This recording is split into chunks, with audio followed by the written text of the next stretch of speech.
It's the Ross Tucker Football Podcast. Oh, yeah, it is.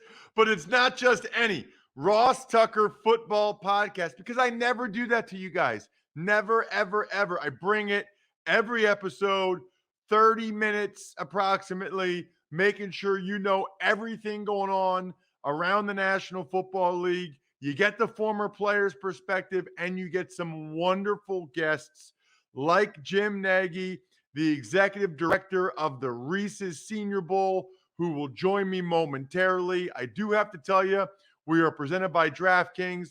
I love those guys. I love DraftKings. Whether it's daily fantasy or sportsbook, please do it over there. That supports the show. I also love those of you that take the next step to help us grow, whether it's social media or taking advantage of a sponsor, whatever. I will announce this week's winners a little bit later. I am that excited to get to our guest first and foremost. The Big Show. All right, so he's been on the show before, so a lot of you probably remember him. Jim and I were, I guess, I don't know what the term would be. I was a player, he was a scout. I don't know if we were teammates or colleagues, or what would you call that, Jim? It was Washington, 2001, and then New England, 2005, 2006. If you're a scout for the team and I'm a player for the team, are we teammates? Are we colleagues? What are we going with? Hey man, we're teammates. We're all pulling in the same direction, right? We're trying to win a Super Bowl. Absolutely. And of course, the 1 year I was with the Patriots, we lose in the divisional round. I didn't even get to the conference championship game. And then they trade me the next year to Cleveland for a conditional 7th round pick, which, as you know, Jim, is the highest honor that can be bestowed upon an NFL player, the vaunted conditional 7th round pick. Check out Jim, by the way, on social media at Jim Nagy, NAGY _ Super Bowl, SB Senior Bowl, and check out at Senior Bowl. I love the Reese's Senior Bowl for a million reasons. It's by far the best pre-draft all-star game, and I literally am going to go later today to the Hotel Hershey, 10 minutes from my house, to meet up with Andrew Brandt, who happens to be there. I'm having lunch with Andrew Brandt in Hershey, Nice. right near the factory where they make Reese's, which is amazing. I love even the shirt for people watching at youtube.com/Ross Tucker NFL. That's a heck of a logo you got there, Jim. Yeah, it's a strong logo. That's cool. Andrew's going to be up there. I miss being up there. I haven't been up to Hershey in a couple of years, but and I will say this. Let's circle back on the teammates thing. Not even close to what you were doing in the locker room. The locker room is the most important thing. You guys were way more important than any scout has ever been. But hey, man, I still think we were teammates. I totally agree. And I know what you mean.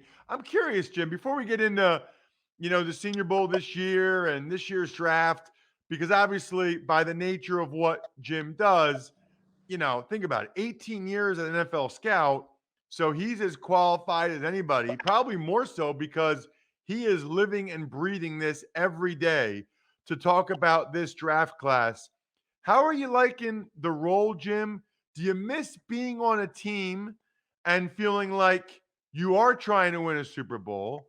Or are you enjoying all the different challenging aspects of the Senior Bowl and trying to grow that thing? Yeah, this time of year I do miss. I miss the April draft meetings. I miss the strategy. Draft day is different now. So I miss parts of it, but I love this job. It's been an awesome job. It's allowed me to grow in a lot of different areas because it's not just football. I mean, you're involved in sponsorships and community stuff, and obviously media like we're doing right now. It's been a challenging job. It's been a ton of fun. Like we announced our Senior Bowl Hall of Fame this morning. It was fun putting that class together and connecting with some of the the Von Millers and the Patrick Willises and Phillip Rivers. Great class. Dak Prescott, Kevin Falk. That was kind of our 5-man class this year. So we got that event in the summertime attached with the celebrity golf event. So there's some really cool things year round that make this job a ton of fun. Again, connecting with the Mobile community. with a lot of stuff we do down here. But no, and I love the challenge of putting a roster together. Again, I worked for 18 years in the National Football League, and I never got to make a decision. Here I get to, I never made a pick. And here I get to pick like 125 guys a year. So yeah, it's a lot of fun, Ross. It's a lot of fun. You know what, Jim? I got to be honest with you, man. That would be very difficult for me. That would be not what you're doing now, but think about scouts. You invest your whole day. I mean, your whole year. You're traveling hotel to hotel. You're grinding, and then the decision maker, or heck, maybe it's the owner or the coach. They just don't they just don't care what your opinion is, or they take it into account and they decide to do something else anyway. I mean, I feel like that would drive me nuts, man. It's just it's bigger than you, right? All scouts want is to have a voice. They just want their voice. Or at the end of the day, if the decision maker, the GM, head coach, in Washington's case, the owner, sometimes that happened my 1 year in Washington. The owner made a couple of those picks the year I was in Washington. But you just want to say, if they go in a different direction, so be it. I mean, you're being paid to give your opinion. It is a grind, Ross. I mean, I will say that about the scouting life. I mean, unless you've done it, I don't think you can appreciate how hard that life is, being on the road 200 nights a year. And just, going from Fairfield to Courtyard every week.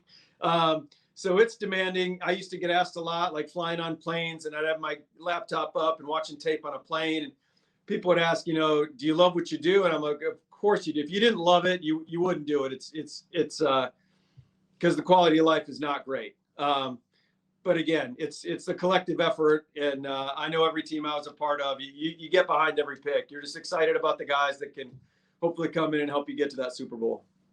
Senior Bowl this year. Give me a couple guys that really stood out to you, really impressed you.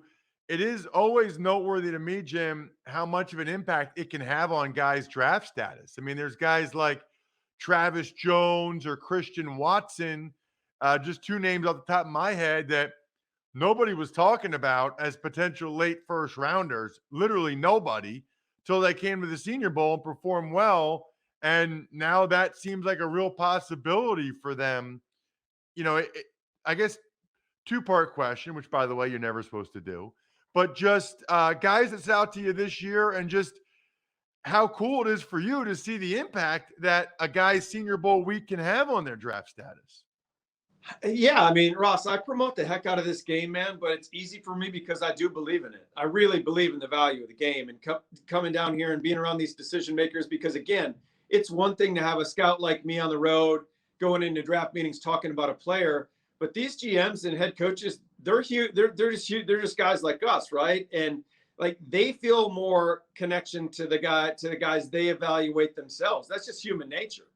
So if they're down here seeing these guys, and they don't have a chance to get out in the fall and see a lot of college games. So no, I do believe in the value of the game. I think every year you can, look at 25, 50 players that help themselves immensely. So in this year's group, yeah, a couple of guys you brought up, I think Christian Watson, you can always point to the small school guys, right? Like Christian Watson was probably a 4th or 5th round pick before coming down here. That's where we had him graded. That's where the league, I do vet these guys out when we get to like the back end of the roster. I vet these guys out with the NFL to make sure we're bringing the guys they want to see. The rosters are for them. So, the league had Christian Watson on day 3.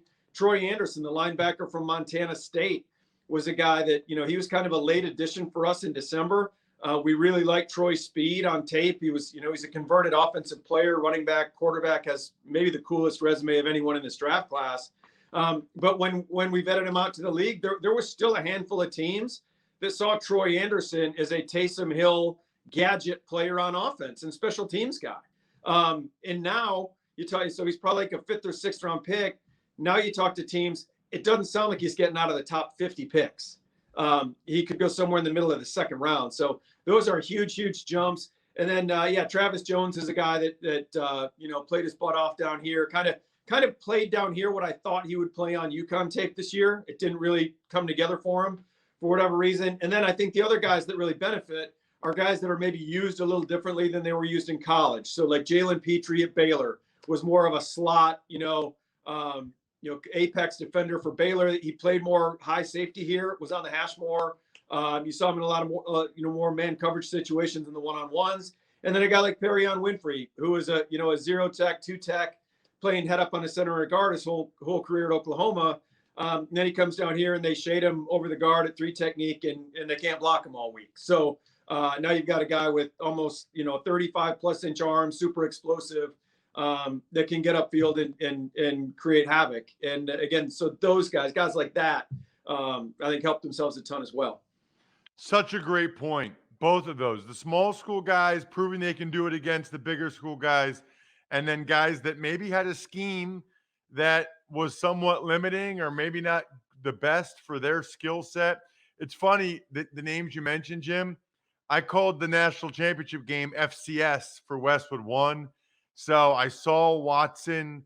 I saw Anderson. Anderson's resume is crazy. I mean, he's the all-time touchdown leader in school history, rushing, played quarterback, then running back.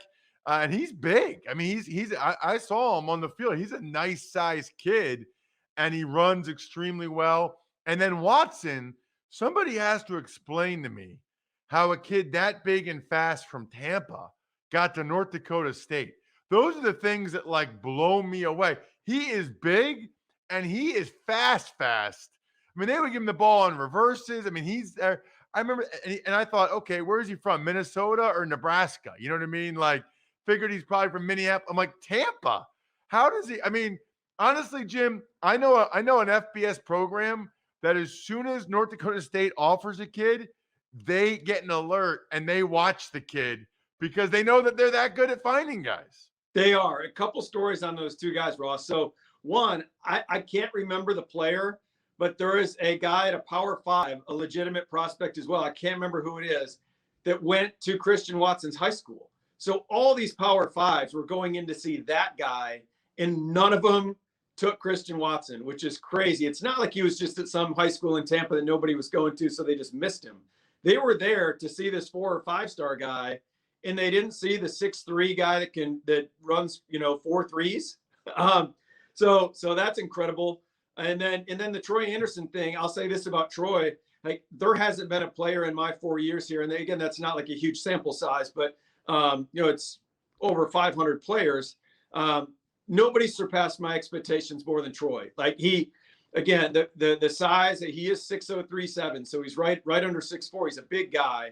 The speed showed up. He goes to Indy and he runs 4.42 officially. He's the fastest linebacker at the combine. That did show up on tape. But what didn't show up, what showed up down here was better change in direction. Had some reservations on that. You saw that in coverage. I mean, the guy can stick with people. His instincts on defense, his reactions were way better down here than they were on Montana State tape. And again, part of that, you're giving him a little bit of a pass as an evaluator because he'd only played on defense for 2 years. But to kind of see it all come together against really good competition down here, the instincts part really started to show itself. So he was, that guy's helped himself more than anybody. Now, yeah, they're probably both going to go at minimum in the second round. And like you said, I see Christian Watson being mocked in the late first to the Chiefs and the Packers and a lot of these mock drafts. So, both those guys are incredible stories. Yeah, not to spend too much time on those guys. I think I heard that Watson might have been like 5'11", 6 foot in high school. Somebody, or maybe when he was a junior or something. So I think I'm going to try to say that was the reason, because I think somebody said that to me. And then I'm totally with you on Anderson. I didn't love his instincts or his ability to get off blocks, but he just hasn't been doing it very long. It's kind of like, Micah Parsons at linebacker, right? He just hadn't done it that long. And there's a lot of ability and the chance to do more. Talk to me about, Jim, overall this year's draft. Maybe strengths and weaknesses that you see overall. Just kind of a big picture for people that don't really get into the weeds, but they want to know kind of what this draft has and what this draft doesn't have. Well, I think it's been talked about a lot, Ross, that maybe in that top 10, top 15, there's a lot of like true slam dunk, check all the boxes, difference makers, right? And that's what you want to get when you bottom out and you win single digit games and you're drafting up high.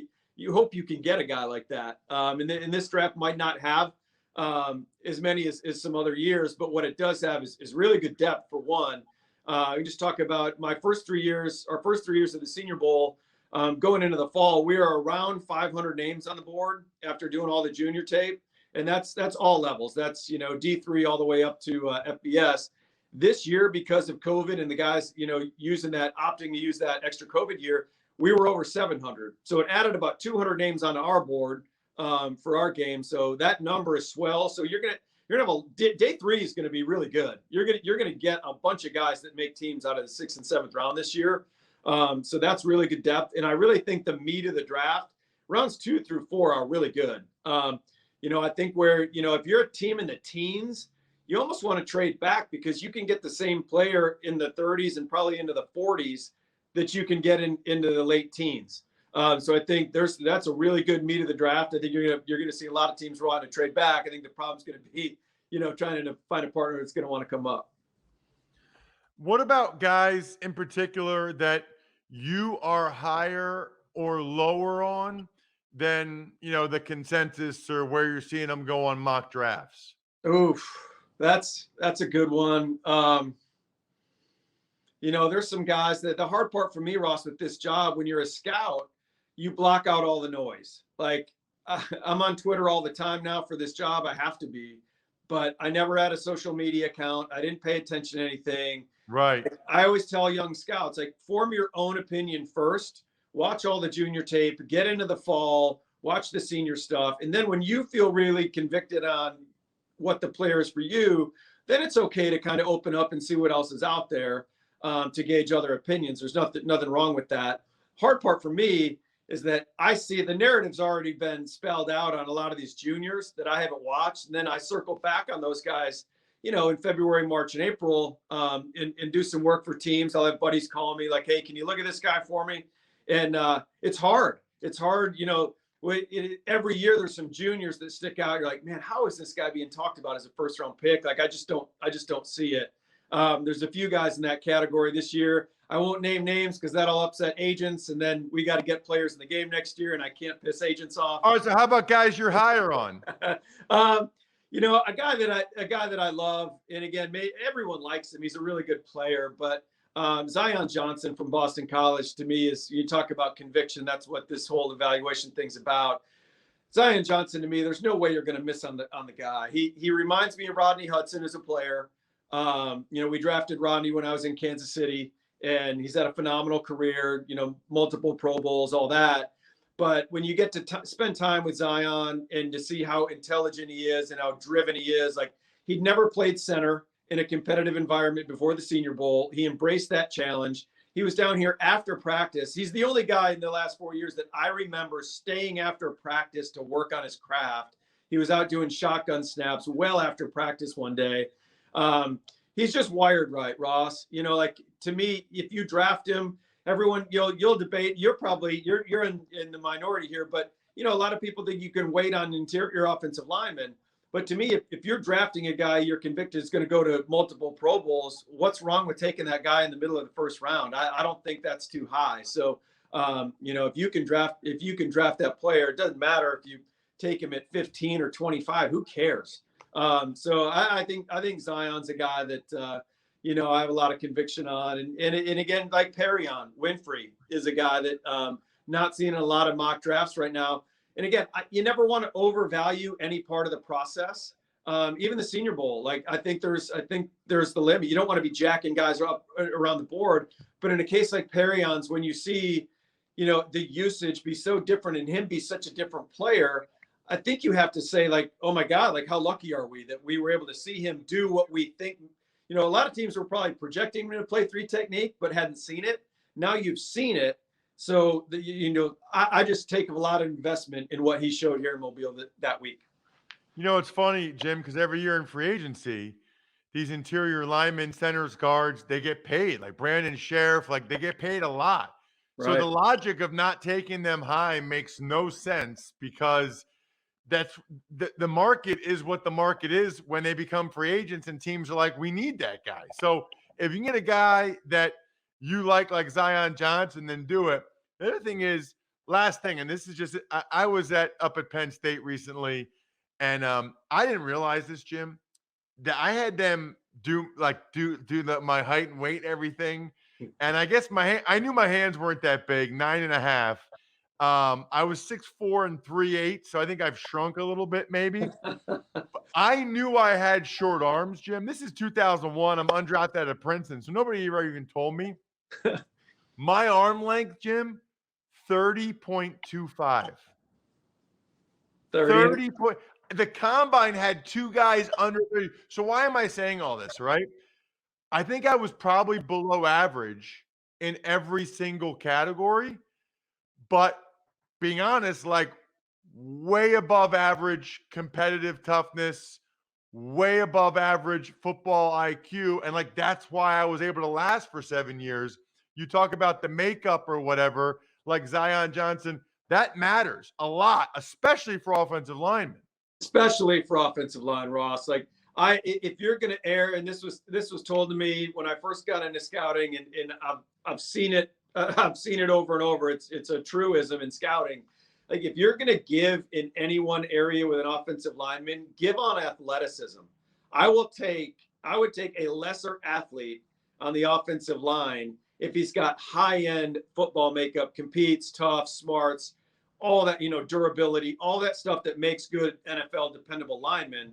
I would take a lesser athlete, right? Than a high-end athlete that maybe is average in all those other categories. You're going to end up with a better pro that has the stuff that you had, right?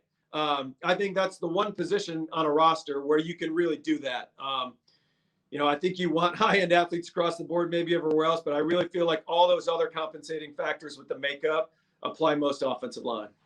Check him out on social media at Jim Nagy _SB. You can check out at Senior Bowl as well. It's an unbelievable event.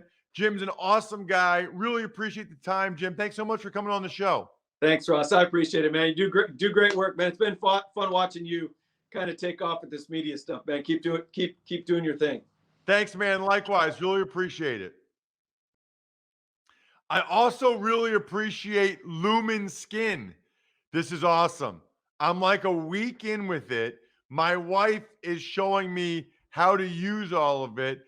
Right before I go to bed, I put the gel under my eyes for the under eye dark circles, the wrinkles. It's really easy. All you have to do is take a 2-minute quiz on their website, and they'll tell you exactly which routine is best for you based on your skincare needs. All of their products come with instructions, so it's really easy to protect your skin from potential damage or future acne. Plus, they only use natural ingredients that actually work. Listen, I know for most of you, you're probably like me, skincare is not a high priority, but why not? Like, what if it's really simple and takes less than like 90 seconds of your day and can make a difference? Why not? I'm all over the gel that I put on. I got the charcoal washes. It's awesome. Level up your skincare game with Lumen Skin today.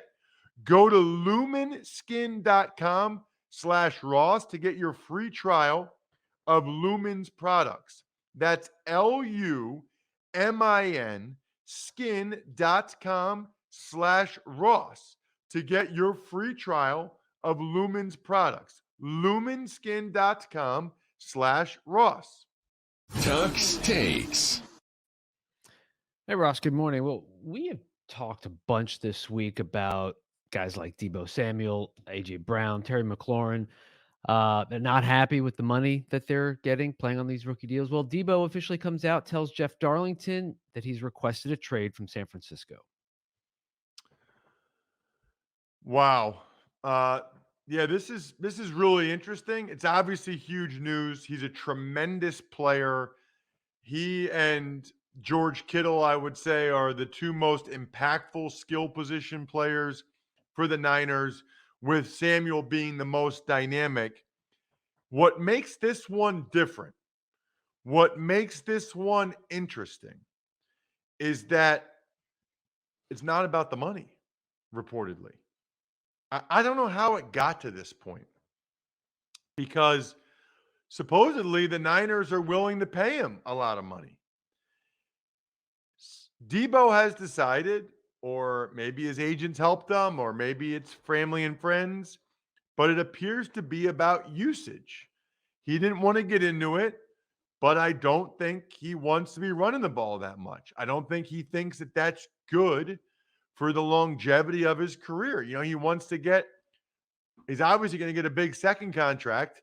He wants to play all that second contract. He wants to get a third contract.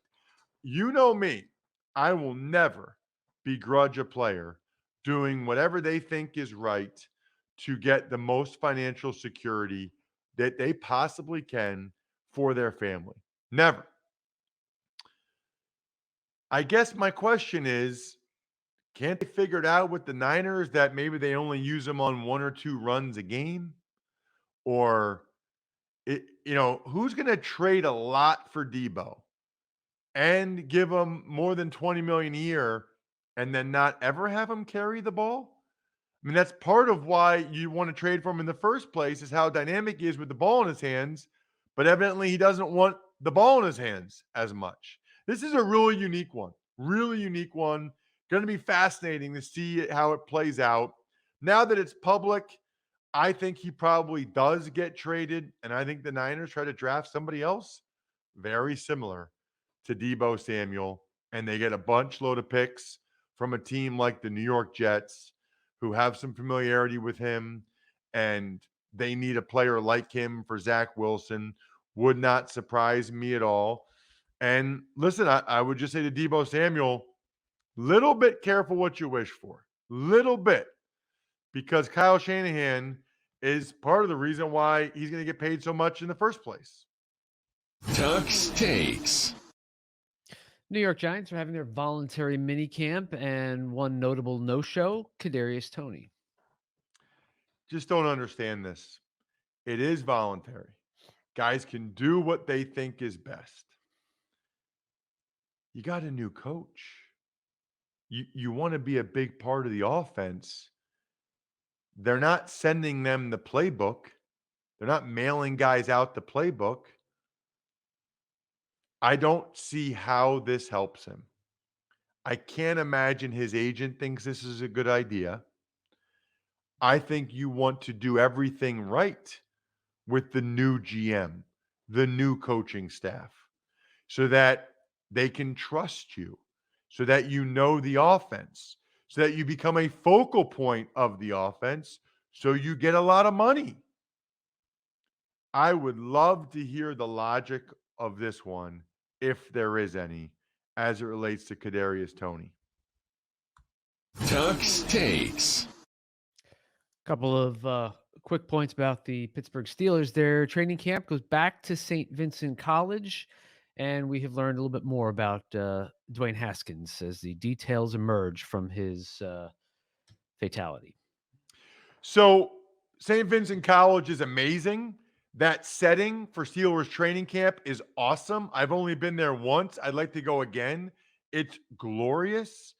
And I love teams that go away for training camp. It's just cool. I just think, and if it's open to everybody, anybody that wants to come that day can come. That's kind of how I grew up, going to Eagles training camp at Westchester. Then they were at Lehigh.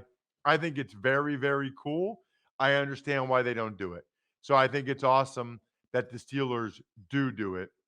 As for Dwayne Haskins, it makes me even feel worse, I think, Bri. I guess there's 911 calls from his wife, and he ran out of gas. So he was walking, I guess, to try to get to a gas station to get gas, presumably. I don't know. It's one of those things where it just leaves probably more questions than answers. But something like that makes you feel even worse about it, because it just seems like it so easily could have been avoided on so many levels, whether it's making sure you have enough gas or Maybe you get an Uber. I don't know. I'm hurting for his family because I can only imagine what they're going through. No easy transition to talking about the winners. No Mike Singletary. Wouldn't feel right. I do, though, have winners to give out, and I appreciate what you guys do.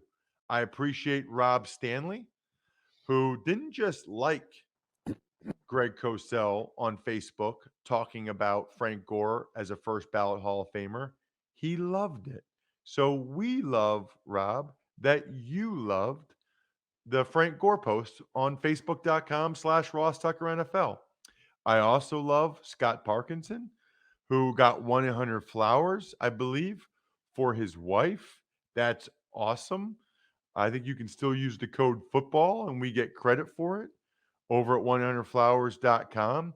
You can also, for Mother's Day, now would actually be the perfect day to get her a story from myfrontpagestory.com. And then the YouTube shout out, Evan Krylo, I'm going to say, Krilow. He said, "You got a sub, brother."